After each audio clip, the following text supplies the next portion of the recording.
Okay, so Jedediah made me just forget my whole speech. So now we're going to just go. I'm kidding.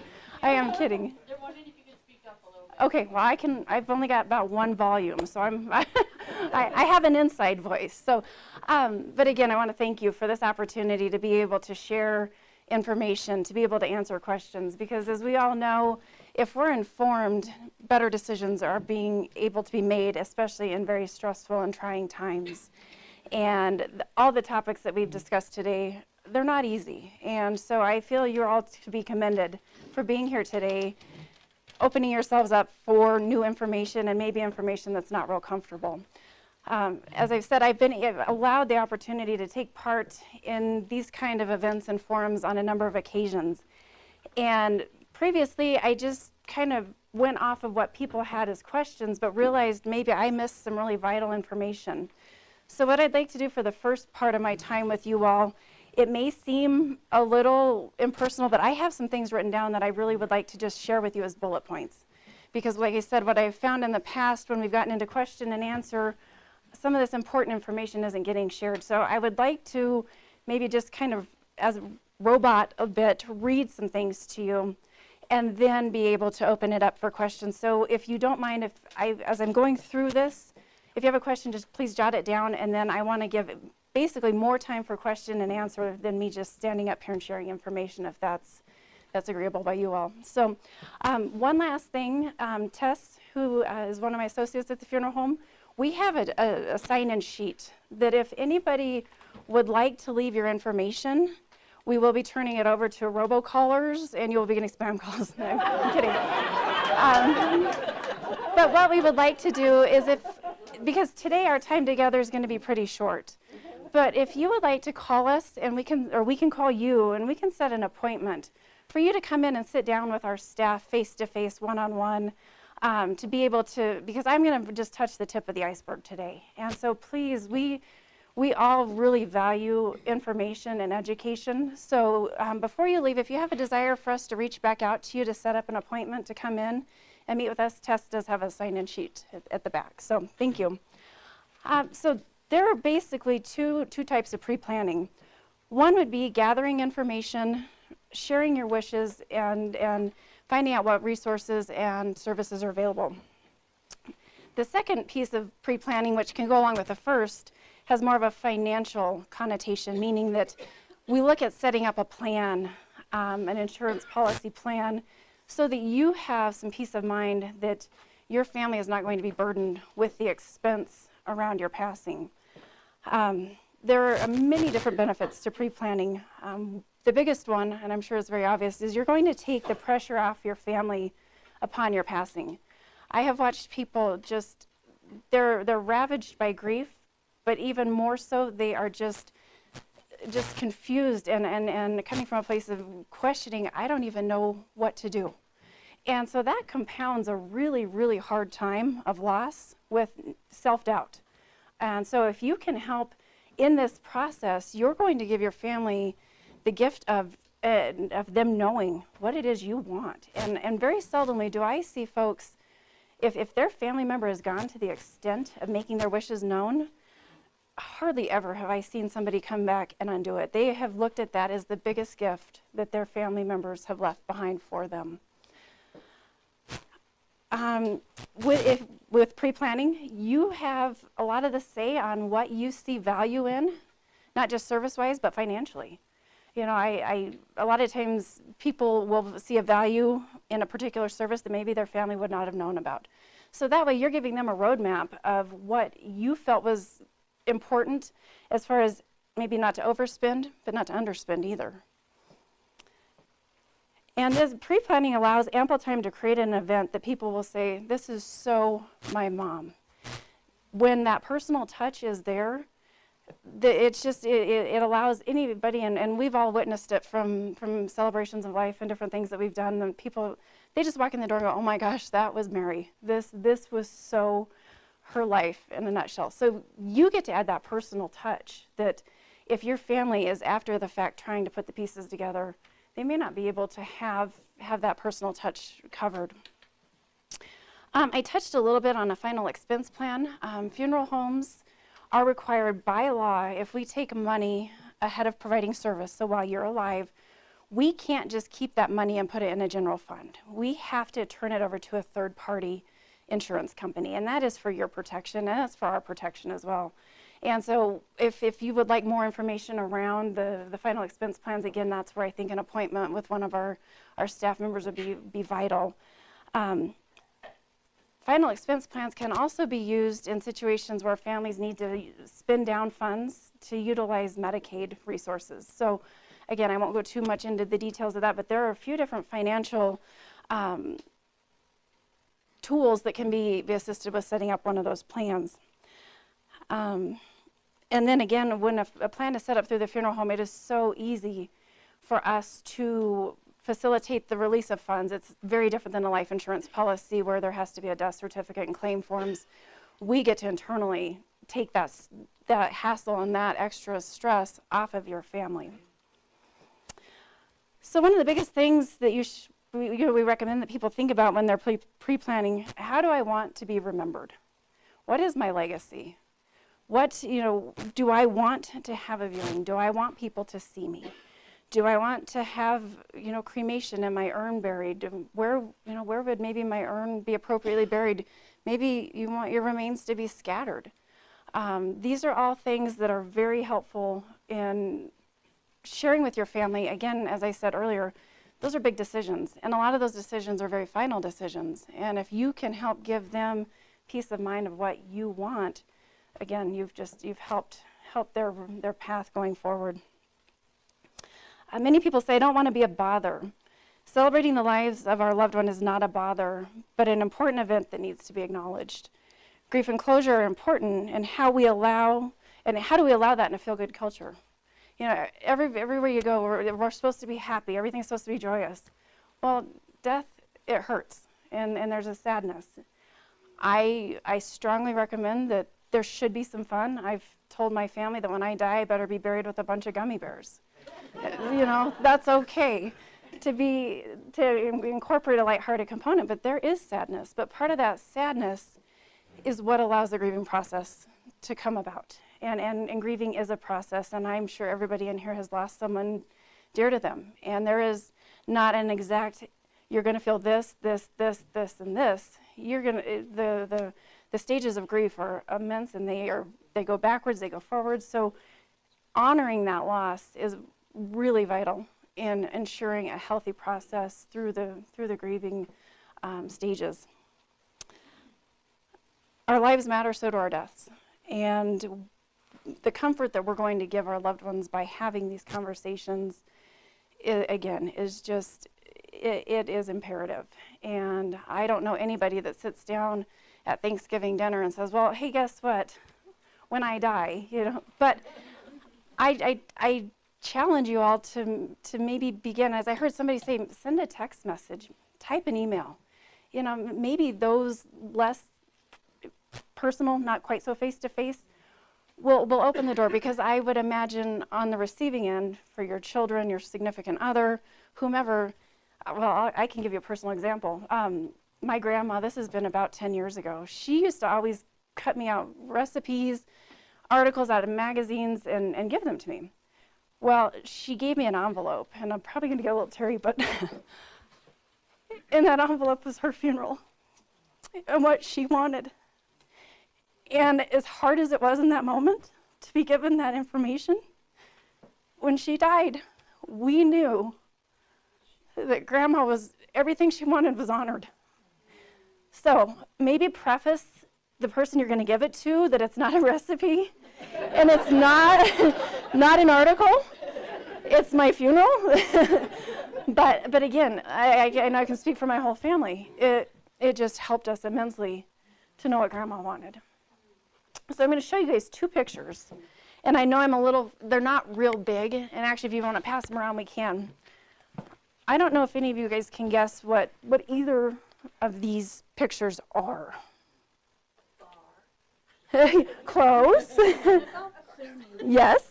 Both are for funeral services. You're exactly right. So I'm going to pass these around. These are celebrations of life that we have helped facilitate. So probably the biggest thing I hear in today's world is I don't want a funeral. Well, I don't want a funeral either. I want exactly.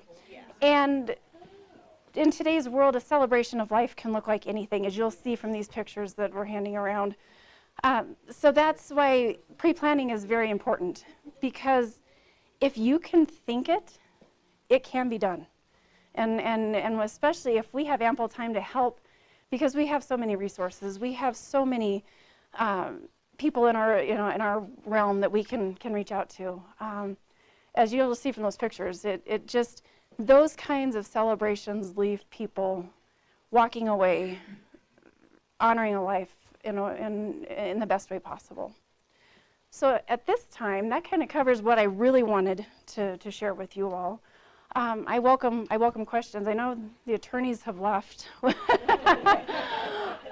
Yes, ma'am. I have a homesteader's insurance. Yes. Information done 30 years ago. Okay. Can't find the document. Okay. So she said that she has a homesteader's insurance policy that was written about 30 years ago. Through Ertel. Okay, so that's wonderful that, and she said our funeral home helped write it. We all are notorious for losing paperwork. That is just part. I've moved enough times. Yeah. I don't want this in the box. So just the sheer fact that she doesn't have the paperwork is not a problem. The funeral home, 99.9% of the time, has a copy of the policy that was written, but just knowing that it's homesteaders with your name and some particulars, specific to you, we can call. I have the policy number because I get this document. Wonderful. So she said she even has her policy number, so that is no problem whatsoever. So a question we get asked a lot, and this is unfortunate, but people will ask us frequently, is there a database that shows life insurance? Because we'll have somebody pass away and maybe they're not married, the kids all live elsewhere, and they have no idea if mom has life insurance. Unfortunately, there is not a database that we can pull up and see. So again, if you all have, it's kind of like with the medical planning, get all your life insurance, with all the directives, make sure that your family and your important people know what you have, because there is not a one-stop, let me search by your social security number and see if there's a policy there. Unfortunately, there's not. And what we recommend is, just like with all these important documents, just, life insurance, if you had a trust, maybe you took something, a policy out in another town, maybe you, moved here from somewhere else and you own cemetery plots in another town, just anything of that nature. Please make sure your family knows where those documents are. Yes. End of life, pre-planning, insurance policy, just what are some of the basics it covers? So with a final expense plan, the best way I can explain it, it's like a savings account that's tied to an insurance company. So Howard was asking, what does it cover? How does that look? The policies that we write are an account held within the insurance company that grows interest. And that interest is hopefully will grow enough to be a buffer against inflation down the road when you pass away. So those policies don't lock in any particular service or merchandise. They're more of just a financial resource to come back to the funeral home upon your passing for whatever services are wished for. Yes? Are you able to, for example, if someone passes here in Colorado and they would like their ashes to be buried with their husband in Illinois, are you guys able to facilitate that? We can. So what we could do is we could contact a funeral home and cemetery in that area in Illinois, and via the Postal Service, we can send the cremated remains to the funeral home or cemetery. Some cemeteries are very small and they don't have a full staff, so they wouldn't be in a position to receive the cremated remains. In that instance, we would contact a funeral home to act on our behalf, because, and the biggest thing is just ensuring the security and the safety of the cremated remains arriving. And the Postal Service is the only way that we can send cremated remains. FedEx, UPS, they're not secure enough to be trusted with those kind of duties. Yeah. Yeah. Yes, Brent? Kinsey, what determines the number of death certificates someone gets? That's a really good question. So in today's world, the death certificate system in the state of Colorado is an electronic system, which one of the biggest gifts is it's linked to the Social Security Administration. So we input the death certificate information. The Social Security is immediately notified of your passing, which back years ago, I'm sure you've all experienced this. A phone call to Social Security could last hours and come to no avail. And I know that years ago that Social Security even needed a death certificate. With this online system, most situations, I won't say all, but most situations they don't need a death certificate. So to Brent's point, the number of death certificates is dependent on many different things. But what all do you have in your name? You know, the one thing when I sit down to meet with a family is I recommend, let's look at what is costing you money.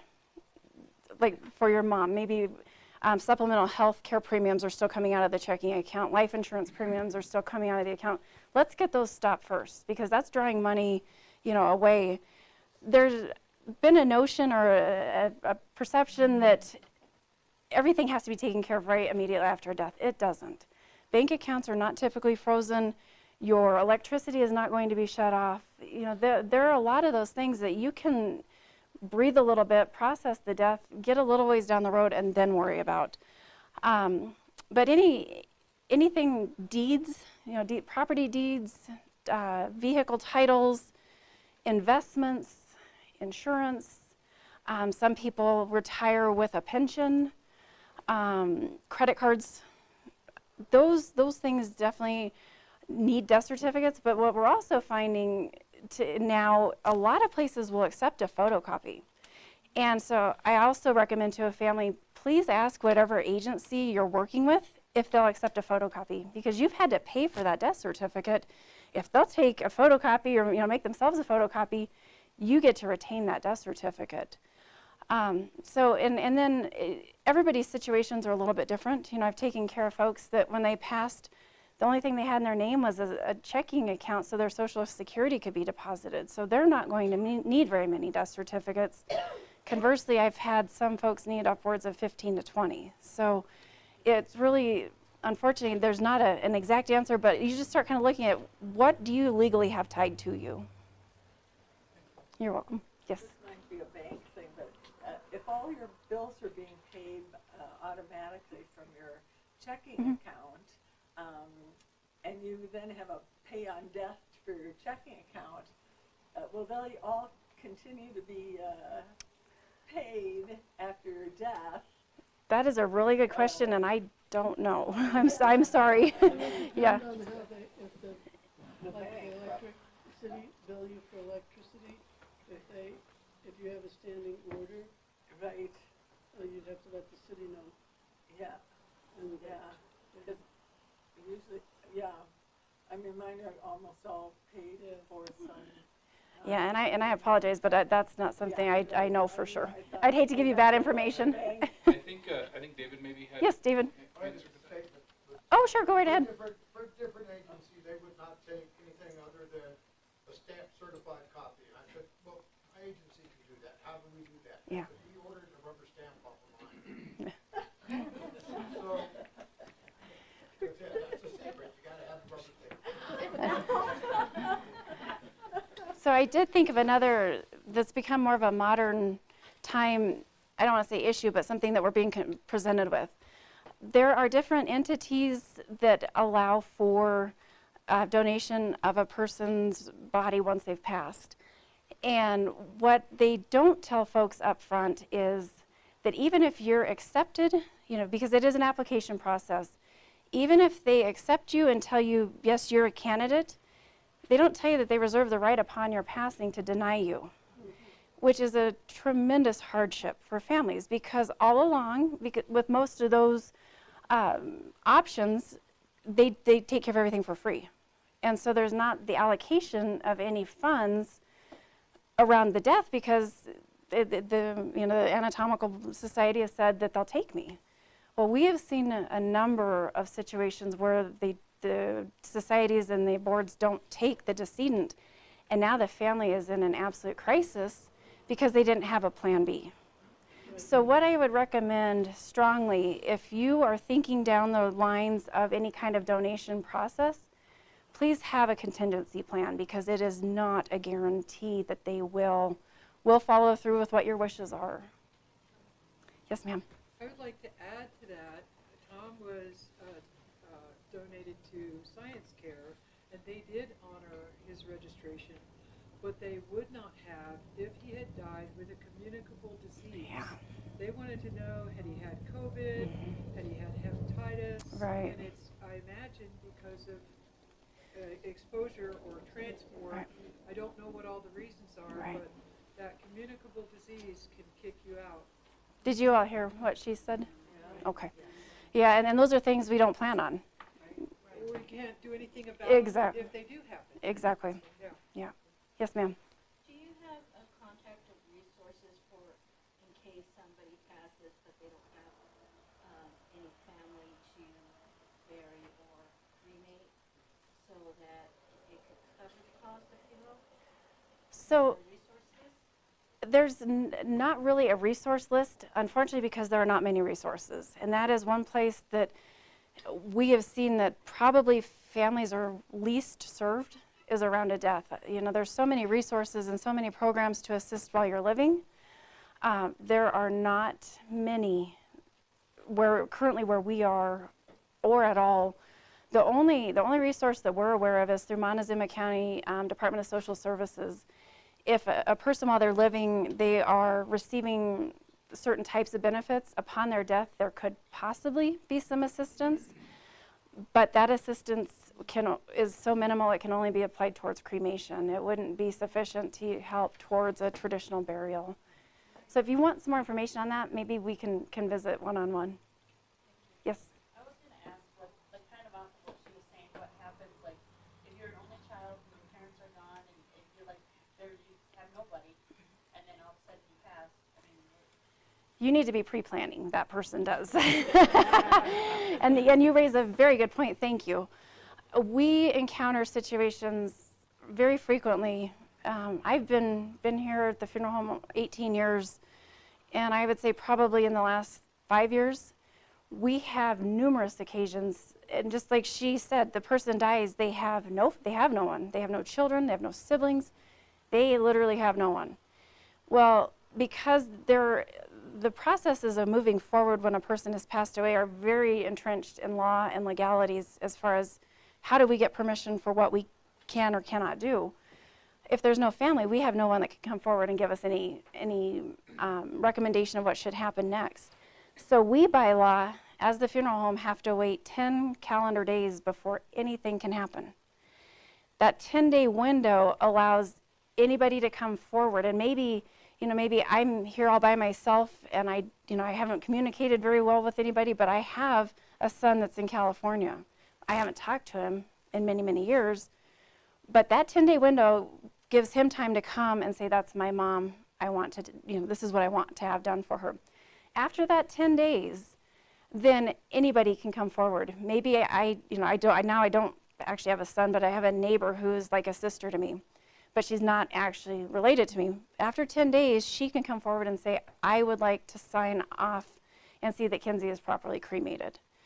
If there's not anybody even of that capacity, then we have different channels and avenues that we can go through with the county and the coroner to get the cremation authorization signed, and then take appropriate steps from there.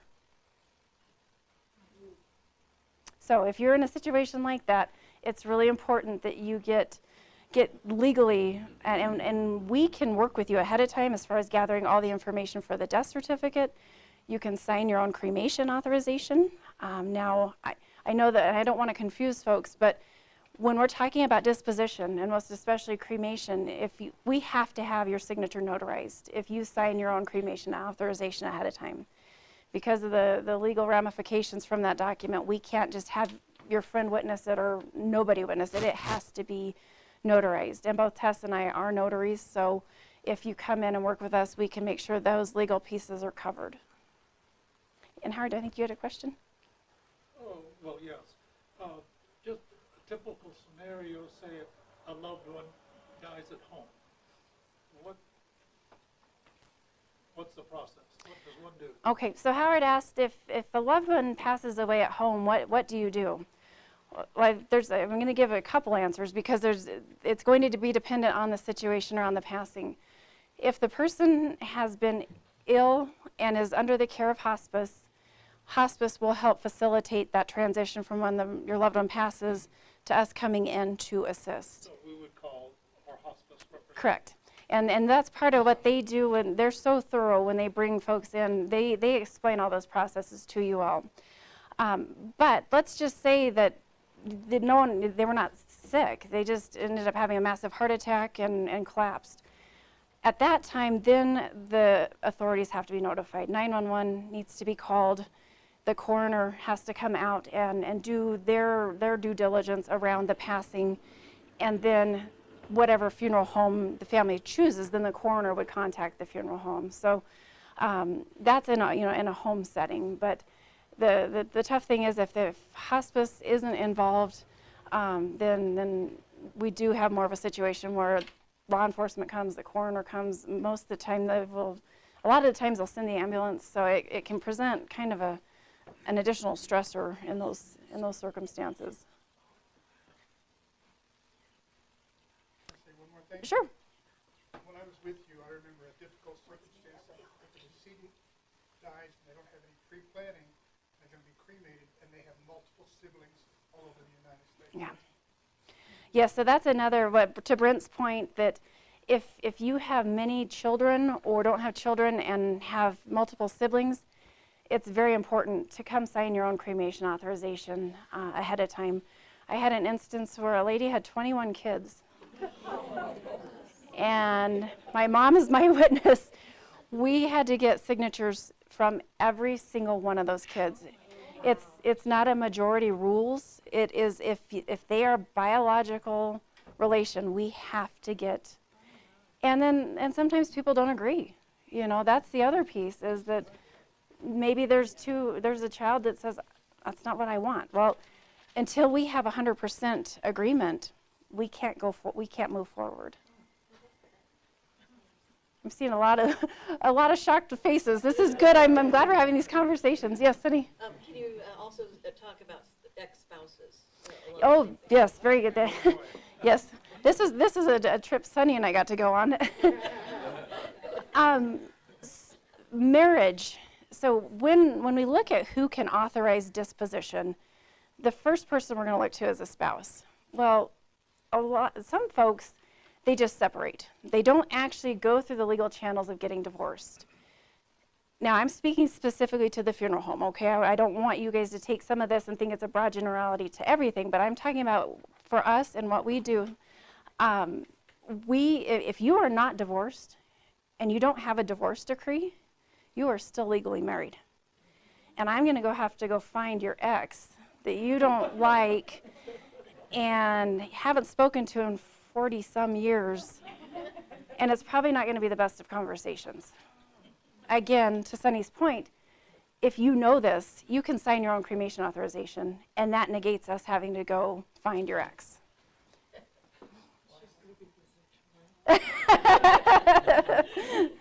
Yes, sir. What are the minimum legal requirements for the disposition of a body? And I ask this because if I had my druthers on my passing, we own property, rural property, and I'd like to just be bound up, put in an old steamer trunk, and buried 6 feet deep in a hole. Yes, sir. So what he's asking is what is the most basic option around a death, and more what he's leading to is, can a burial happen on private land? And again, this is going to have a couple answers. If you live out in the county, yes. If you live here in town, can't bury in your yard. But out in the county, you can. But there are definitely very specific laws around that. If you chose and didn't want to involve the funeral home to take your body into our care, state law dictates that within 24 hours of a death, there's 4 things that must happen. Either you must be placed in a refrigerated environment, you must be embalmed, you must be cremated, or buried. One of those 4 things has to happen within 24 hours. Cremation and burial both require a permit that comes from the state of Colorado that is issued from a signed death certificate. It is very challenging to get a death certificate signed in 24 hours. Refrigeration, being placed in a refrigerated environment, and embalming, those can happen in a much quicker time frame. So if you wanted to follow through with your wishes, sir, then as long as your family could get the death certificate signed within 24 hours, that burial and disposition permit would be issued, and then the county would issue an affidavit of private burial that would have to be completed within 30 days so they could record the GPS location of your burial. Are there refrigeration facilities here in Munson County? Yes, sir, at our funeral home. Now, shy of the funeral home, I don't believe so, but that is part of one of the professional services we provide, is safe and secure legal housing and sheltering of a person once they've passed away. And can I answer your question in just a second, because I thought of something else, because there are quite a few folks that have utilized home burial. But what I would recommend, and I'm not an attorney, but you get with an attorney and you get that parcel of land deeded as the Smith family private cemetery, the Jones family private cemetery. If you don't, and you sell that property, you have lost all access to your family cemetery. So just bear that in mind. Yes, ma'am. Question somewhat to that. When he died, somebody would also have to still call 911. If he was under hospice care, not necessarily. But if he were to just pass away suddenly, then yes, they'd have to call 911. Right, but somebody that has to come out there to verify. Yes, ma'am. And confirm that it was a natural death. Right. Murder or something. Yes. Fortunately, we don't have too many of those. But if they call hospice, how do they get from where they passed on to your funeral? Wanda, do you have an answer to that, or do you have another question? I'm going to let the specialist answer that. Hospice are deputized coroners. We go down and we swear in with George, and so we are deputized coroners. So it's a coroner, we're acting as the coroner, that pronounces the loved one dead. And at that point, we don't have to involve law enforcement at all. We can just call Ertel's or whatever funeral home you choose, and then it's all taken care of.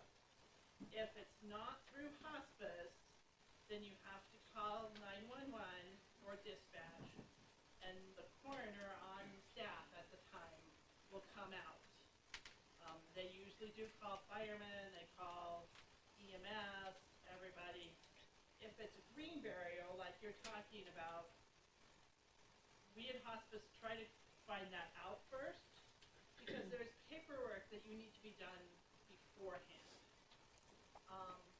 And you can get that started, then the trick is, like Kinsey said, is you have to hope that the doctor is available and you can get them to sign that death certificate within the 24 hours. Or you're either calling Ertel's, or the coroner does have some space, but they're limited. So, I'm sorry, George doesn't sign the death certificate? No.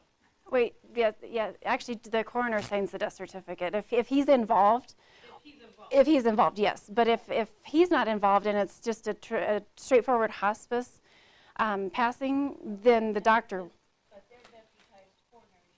You don't sign it? We don't sign it. No. We have your primary care provider sign it. So if all of that part's taken Mhm. care of, how does, because you've got those four conditions, one being within 24 hours to be refrigerated Uh-huh. until everything's confirmed, whatever. How does he get from his land to Ertel? After hours. So we don't have hours. We work 24 hours a day, 7 days a week. And so that is one of the reassurances we give our families in our community. You will always get a representative of Ertel's when you call the funeral home. We don't have an answering service. We don't get to close. We are always available. And so and Tess and I both, we've gotten up at 3 o'clock in the morning and gone out and brought someone into our care and turned right around and went to work the next day, and you would have never known. So to give you reassurance, we're always available. Sunny? Along the same lines, can you kind of share about how important it is to also have a backup plan for a home burial? Yes. So just like Sunny said, the backup plan with the home burial is vitally as important as it is with the choice of choosing to donate, because sometimes things happen that will preclude you from that home burial. We just all encountered the most epic winter that most of us can remember in a really long time. Where I lived out on County Road S, there were times we had snow that deep. It would be next to impossible to get a grave dug on your property with that kind of snow. So, to Sunny's point, contingency plans are so important, and maybe not even just having a plan B, but a plan C and D, because given time of year, if it's a holiday, the government shuts down around holidays. Well, the state of Colorado is the governing issue that we get disposition permits from. They, unlike us, close. And if you don't have that permit, you're not legally authorized for that burial to happen. Yes, ma'am. Suppose you have a plan B in place through Ertel, and plan A turns out to work out okay. Mm-hmm. What happens to the savings account that you started? So that's a really good question. So she was asking that there's the final expense plan has been set up in case the plan A doesn't work. So now we've got a bank of money that is not going to need to go towards a cremation or something through the funeral home. I don't want to get too far into the legalities, but if a person is not on Medicaid, that money will go back to your beneficiary. If you are on Medicaid, any unused funds, irregardless of the situation, will go back to the state of Colorado. So to your point, that if that money is fluid with what can happen to it. And that's Medicaid, but not Medicare. Correct. Yes. Yeah. Medicare is for your health care. Medicaid. This is how I always remember. Medicare takes care of your health care. Medicaid is financial aid. That's my simplistic. Okay. And Mary, you had a question? I've always been an advocate for hospice, and but years ago, I moved here from Los Angeles. They didn't bury people out in the backyard. I had a patient out in Egner, and he wouldn't make a decision regarding the death of his wife, what he wanted to do. Sure. And I said to him, it's not as if you could bury her in the back 40. And I didn't realize that he could. He could, yeah. Kind of eat your words. So, and these people were real characters. Sure. And,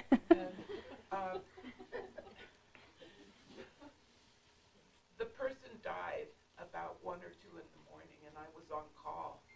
So I did get a call, and I drove out there with Keenen, and we got the person and drove back. And the funny thing was, I was so cold, and I thought, I'm going to tell him to turn up the heat, and then I realized that I really couldn't do that. It was such a blessing, really, that when somebody dies in the middle of the night, they can call hospice. They're deputized, and every time that I was on call, and this has been many years ago, and Ertel showed up, they showed up with a suit on. They were so compassionate. I've always been so grateful and impressed by how they could be so with it in the middle of the night. Yeah, well, thank you, and it's a testament to the lineage and the staff that we have to being able, and it is. I will close with this, and this conversation does not end here, but it is truly an honor to be involved in the community through the good and the bad, and know that we truly care about the folks that we serve. And some of the neatest friendships I've made with the most unlikely people, I met them through the funeral home, and we to this day are still really good friends. So I'm being told we're in at the end of time, but I hope that you all will take us. No. That was the basket nobody knew about, right? End of our time here. So please, if you would like for us to reach out to you about setting up some time to be able to sit down and really get in depth with what some of your needs and questions are, we would really love to be able to have that opportunity. So thank you.